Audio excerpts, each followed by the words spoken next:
ஏமா யாரம்மா தேடுறீங்க இங்க? என்ன யாரோ எலெக்ஷனுக்கு ஓட்டு கேட்டு வந்தாங்க. அதான் யாரு நிக்கிறாங்கன்னு பார்க்க வந்தோம். ஆனா யாரையும் காணோம். ஆமாப்பா, நானும் பெரிய பெரிய ஆள்லாம் வருவாங்களே கொஞ்சம் பார்த்துட்டு போலாம் தான்ப்பா வந்தேன். அதுக்குள்ள போயிட்டாங்களோ?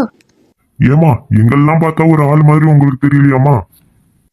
எத்தே, இந்த வழுக்க தலையந்தான் நிக்கிறான் போல. அதான் போல இருக்கு மருமவளே. என்னம்மா என்ன கேட்டு அங்க இங்கேயும் பேசிட்டு இருக்கீங்க? ஏனே நீங்க தான் நிக்கிறீங்களோ? சாரி என்ன, உங்களுக்கு எலெக்ஷன்ல நிக்க